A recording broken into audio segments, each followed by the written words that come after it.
Hello everyone, welcome to the HasMotion YouTube channel and third tutorial video on using Visual 3D. The main objective of this tutorial is to demonstrate Visual 3D's command processing pipeline. You will learn how to both use the pipeline and work with the pre-built Visual 3D pipeline commands. A brief overview of the pipeline goes as follows.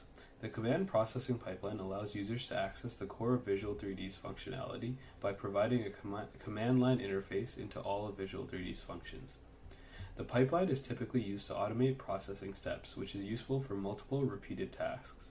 With the pipeline, users can manage files, define events, execute signal processing computations, create and edit models, and create and modify reports. The pipeline is a set of Visual 3D commands that are processed in sequence. It is not a scripting language nor a programming language, so no special scripting or programming experience is required to use the pipeline. It is simply a series of commands that are run sequentially. To prepare for successful completion of this tutorial, ensure that Visual 3D has been installed to the latest version and that a model has been created and movement data has been applied to this model. If you have completed the previous tutorials on building a 6 degree of freedom model and visualizing data, then this should have caught you up to speed.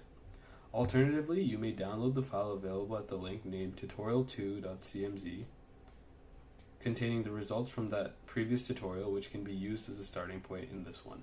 We can then move on to loading the data into the program. I have the tutorial2.cmz file open here with the static model for the lower body and the corrected walking trial. We can then navigate to the Signals and Events Processing tab to visualize the animation of the model based on the movement of the data and the model that was applied to it. We can click play to see the walking trial. If the animation does not appear in the 3D animation viewer, check the active file combo on a combo box on the toolbar up here.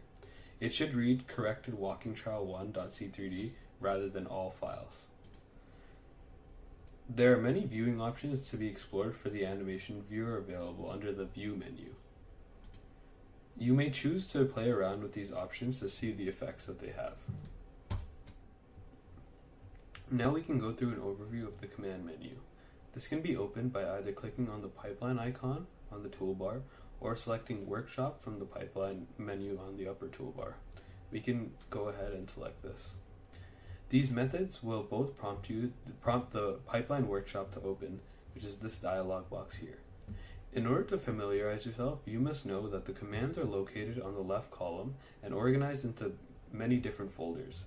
Some of these include file import/export and management, event creation and management, metric creation, model building, computing model-based data, signal processing and math, and reports.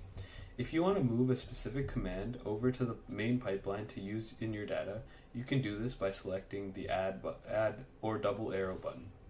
Once moved, the commands can be rearranged into any sequence of your choosing. So for example, if we want to move an automatic gate events command into our main pipeline, we can select this button. If we want to put in the event between button beforehand, then we can select the add button again, and then we can move it around by selecting these two arrows. The rightmost column will show a preview of the command when it is highlighted. This allows the user to edit the command. Furthermore, the Open, Save, and other execution buttons are located at the top. This tutorial will walk you through the operation of these. As mentioned previously, the pipeline commands can be edited to customize processing. We will briefly overview the command syntax in order to allow for you to understand the format of the commands. The first thing to know is that each pipeline command consists of two parts, the command and its parameters. We can look at the generalized command here, which passes one parameter to the command, in this case named command_name. If we look at this example, you can see that each parameter begins with a slash, followed by the parameter name, an equal sign, and then the parameter value. The command is always terminated with a semicolon. Like in most coding languages, the command pipeline allows the user to comment on the script. You may want to comment something out in order to explain the purpose of the command/parameter, or in some cases, parameters which are commented out can be considered as optional. Inserting an exclamation mark at the beginning of the line indicates that it is commented out. In this case, this line would be commented out. In many cases, if the exclamation point is ahead of the parameter definition, like here again, then the value will not be listed. This means in this case that the parameter value is ignored and the program uses the default values for the parameter when processing the pipeline. Many times it is up to the user to uncomment the parameter and fill in the value based on their desired output. There are some other important notes for you to consider in the command script syntax. One is that white spaces in the command scripts are ignored, and the second is that if you wish to pass more than one set of parameters to the command, you must list values for each parameter separated by plus signs. An example of this can be seen here in parameter 2. As you can see, when we split up the two values, we have one here and then it is split between a addition sign. Now if we navigate to an example of a command in the pipeline, in this case the low pass underscore filter command, we can see that the script includes parameters for signal name, signal type, and signal folder within the command. Furthermore, you may check specific signals in the data tree which can be imported into the command at the push of the import checked signals button. We can have the options for with prefix or without prefix. We will now be going over some examples that represent a brief demonstration of constructing and executing a simple pipeline. Clicking the Execute Pipeline button on the top right will cause all of the commands in the middle box of the pipeline window to be executed in sequence. When the pipeline has finished, a status screen will pop up listing the commands that were processed and any warnings or errors that were generated. For example, if we click the Execute Pipeline button now, we can see that this is the status screen that will pop up. As you can see, there are no errors or warnings available here. An important note to know is that the pipeline will continue to process even if there were errors in any of the commands, so it is important that you check the status screen at the end of the processing for any errors. If you would prefer the pipeline to stop processing or halt after the first error, we can select the Halt on First Error checkbox, located below the Execute Pipeline button. If you would like to execute the pipeline commands one command at a time, then we can click the Step button. This is especially useful when debugging to know where the error is taking place. The first example is executing the file underscore open command. To do this, we must first select the file open command from the list of commands within the file open/import folder from the command tree on the left. So we can select file open and import, which will expand the file folder, and then we can select file underscore open and then click the double arrow to move it into the pipeline.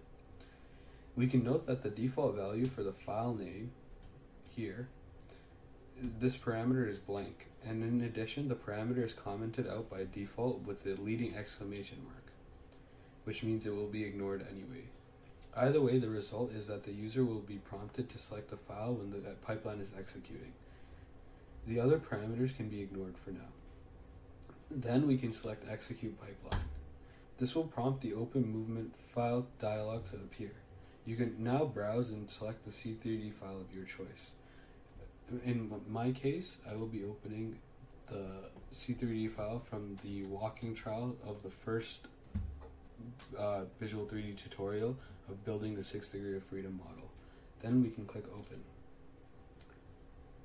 The C3D file will be opened in the workspace, and the processing results window will show you that the pipeline was processed with no error, as you can see here. Then we can click OK and navigate back to the workspace tab to show that the file that we've selected was open. So if we close the main pipeline, we can see that our first walking trial from the first tutorial is available here. We can now move on to adding another command to this pipeline. With the Pipeline Workshop dialog box already open, we can select the file underscore new command from the list of commands within the file management folder. So we can click the plus button to expand it, and then select file underscore new, and then now we can click the double arrows to add the command to the pipeline. Then we can move it above the file underscore open command by using the arrows on the middle list. Finally, we can click Execute Pipeline.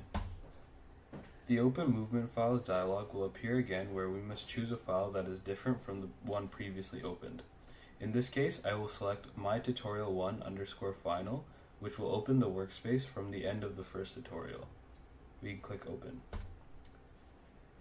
As we can see, the pipeline processing results box is open, and we can see that this pipeline has run with no errors, so we can click OK to close it.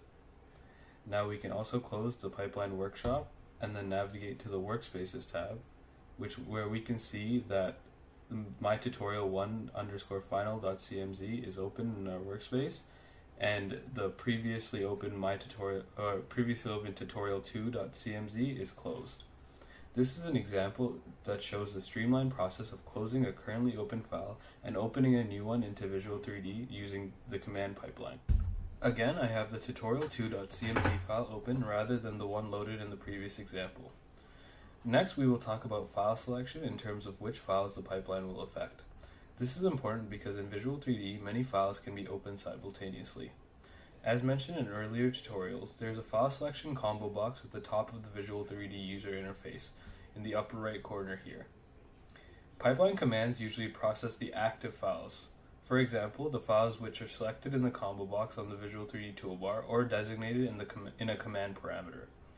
If only one file is selected in the file selection box, the pipeline, when executed, will perform actions only on the data from that file. So as seen here, the corrected walking trial 1.c3d file is open, so the commands in the pipeline will affect this specific file. If all underscore files is selected, the script will perform actions on every file individually, as if the script had been run sequentially for each file. If a tag is selected, the script will perform actions on every file with that tag individually, as if the script had been run sequentially for each file. Commands that include the parameter file_name explicitly act on that file rather than the active files. So for example, we have the file_open command that was previously used here. You may specify the file name which you want the command to run on by selecting edit as text and removing the exclamation mark to uncomment this line, and specifying a path for this file, such as the following. So I already have a path copied, so I can paste it here, and then we can click OK. So now the file_open command will open this specific file as I've given it a path directory. The user can control the active files in the pipeline by adding the command select_active_file. The following example will show this. To the existing pipeline, we can add the select active file command. To do this, we can repeat the same process as before, selecting the command from the list of commands within the file management folder of the command tree. Now we can select add, which is these double arrows. This will make the select active file command get into the main pipeline. Now this is the correct order that we want our pipeline to be in, so we can select execute pipeline. This will prompt us to select the motion file again. We can just reselect the tutorial2.cmz file. Then we can click open. Now you may notice that there's an error after the select active file command, because no files were set to be active here. So we can click OK and go about correcting this error. So to edit the command, we can select edit as text, and then we can remove the exclamation mark to uncomment it, and then we can specify a path for the file that we are trying to make active. So I have the file name copied into my clipboard, so I will paste this here. The file I want to make active is the corrected walking trial file. So then I can click OK, and then we can click execute pipeline. And then in this case, we can select the tutorial2.cmz file. You may have noticed in the last example that you get a file selection error, or it appears that the file was not selected. This is a potentially frustrating issue related to the select active file command and even many other commands, making it worth discussing before moving on because it confuses many users. File names must be the complete file name as seen in the Visual 3D workspace. In Visual 3D, the complete file name includes the entire path to the file on disk. Visual 3D uses the path to the file to determine the uniqueness of a file that is loaded in the workspace. This allows users to use the same file names for every data collection session, distinguishing the files by the folder in which they are stored. An example can be seen here. Many commands, however, allow the use of a wildcard that can circumvent the problem of the complete specification of the path. For example, the following change to the previous command will find all of the files whose name ends with a trial1.c3d, as seen in this example. Next, we can move on to define workspace tags. A tag is simply a user-defined file attribute. Tags are provided as a method of classifying or categorizing files. Some characteristics of the concept of a workspace tag are the following. Files can be associated with other files open in the Visual 3D workspace by assigning a tag to the file. For the pipeline, if a tag is selected as the active file, all files of the tag are selected. Pipeline commands will act on all of these files. The file tagging mechanism allows you to define specific subsets of your C3D files to facilitate processing these as a group. A file can have multiple tags associated with it, and a tag can have multiple files associated with it. In this illustration as seen, all files associated with trials in which the subject walked barefoot have a tag labeled barefoot assigned to them, and those that wore shoes have a tag labeled shoes. In this case, the user has defined tags to distinguish movement trials in which the subject walked barefoot from those in which the subject wore shoes. The first two columns of the table headed models/calibration files and motion files are always present. The other two columns were added when the user defined two file tags, barefoot and shoes. The checkboxes identify which files are tagged and which are not. The relationship between movement trials and models is indicated graphically by the coloring of the rows on the table. You can have more than one type of attribute. For example, all files associated with trials in which subjects walk barefoot can have a tag labeled barefoot assigned to them, and those trials that are only women subjects could have another tag labeled female. So you could select only the subjects that are women and who did not wear shoes. As was mentioned before, if you make only these files active, then they will be affected by the pipeline. This greatly increases the process power of Visual 3D as you are allowed to selectively eliminate and choose various trials to process based on various attributes. So now we have Visual 3D back open again, and to assign a tag to a file via Workspace, we can open the Workspace Status tab and click the Add New File Tag button, present here, and then we can type a tag name of our choice. So like in our example, we can do one tag for barefoot, and then we can add another tag for shoes, and then click continue. Now as we can see, the barefoot and shoes tags have popped up here. Now we can check the boxes that beside the files that you would want to assign the tag to. Next, we can learn how to assign tags to files using the command pipeline instead of manually working through the workspace. So as you can see, I've removed the tags that we had assigned before, the shoe and barefoot tags, and now we can learn how to do it using the pipeline. So we can go ahead and open this pipeline, and the command that we can add to the main pipeline is the add tags to files command. So the same process used before to select commands can once again be repeated. So first, we can select the assign tags to files command from the list of commands within the file management folder. So we can click this plus button to expand it and select the assign tags to files command. Now we can click the add button to move it over to the main pipeline. So in this case, we must edit this command. So to do so, we can select it in the main pipeline by left clicking on it and then selecting edit as text below the parameter frame. So now the edit window opens up. So first we can remove the exclamation mark in front of the motion file names parameter to uncomment it, and then enter the file path to your walking trial. In my case, I have the path in my clipboard, so I can simply paste it. Furthermore, we can also remove the exclamation mark in front of the tags parameter to uncomment that as well. And then we can enter walk. And now we can click OK, and then click execute pipeline. Now we can close this by clicking OK again. And as we can see, the walk tag has appeared on our workspace. An important feature of the pipeline is the ability to create and use global parameters. A global parameter is a way to store a text string for use in pipeline commands. In one sense, it is similar to specifying a global variable in a scripting language, such as body weight, which could be used in computations. The Visual 3D pipeline is even more flexible and permits multiple entries on a single line. Since the entire line can be represented as a string, a single global parameter can represent multiple entries. Now, we can learn to use the pipeline to copy parameter values to a specific place which the user suggests. The following commands will create a global parameter that will contain the folder, and the open file command will use this parameter. First, we can select the file new command from the list of commands within the file management folder.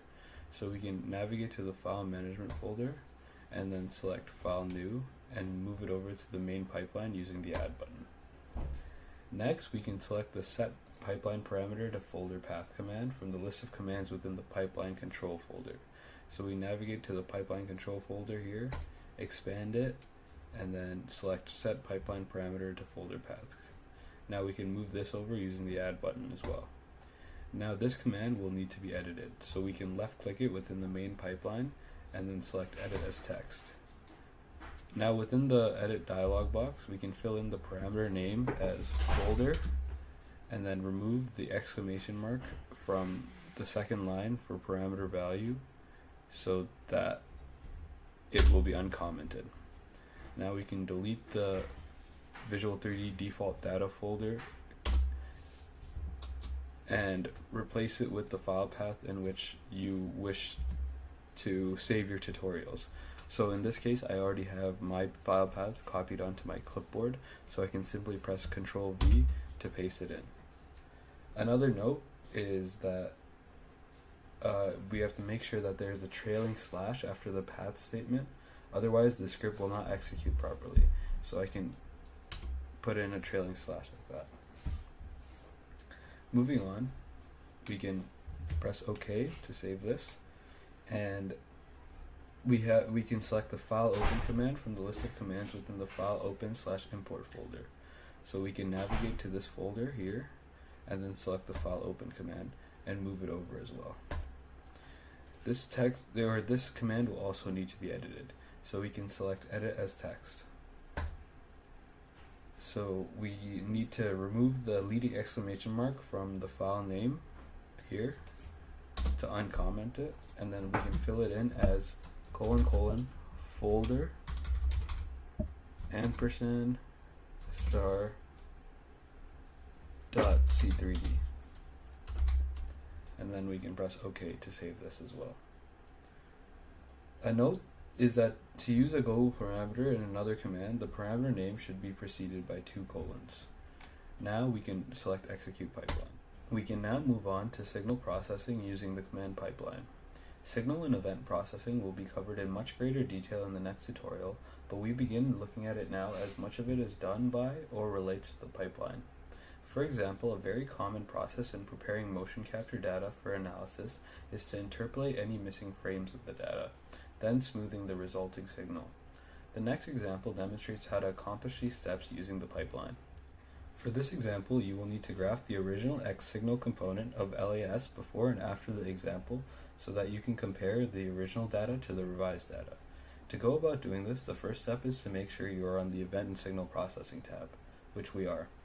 Then in the data tree, we can open the target folder, followed by the original subfolder, and find the LAS signal, which we can right click, select GraphX, and then select New Graph. Now this will create a LAS X graph on the right side of the screen as seen here. Now in the main toolbar, we can click on the pipeline button to open the pipeline processing dialog. Now we can navigate to the signal process command folder and select interpolate. So we can expand the signal process command folder, select interpolate, and move it to the main pipeline. Then we can expand the signal filter folder, select low pass filter, and also put it into the main pipeline. Now in the data tree, on the signal and event processing tab, we can click the checkbox of the original folder to highlight all target names in that folder, like so. Now all items should automatically be checked with a check mark. We can see this with each signal having a check mark beside it. This is selecting which signals to interpolate, and in this case it's all the targets. As you can see, Visual 3D allows you to do this even with the pipeline window open. Now we can highlight both of the commands and select import check signals with prefix. Now we can select execute pipeline to interpolate and filter these signals. A processing results box will appear, listing both in the interpolate and low pass filter results. Verify that the number of errors is 0. Then we can click OK to close the pipeline. Now we can verify, if we close the original folder, we can verify that a new folder named process is present in the data tree. You can note that for subsequent signal processing, you must use signals from this process list. Otherwise, you will simply overwrite the data you have already processed. Now we can right-click LAS again, select GraphX, and then select New Graph in order to create a second LASX graph on the screen. This will allow us to compare the two graphs. Thank you for watching, and until next time.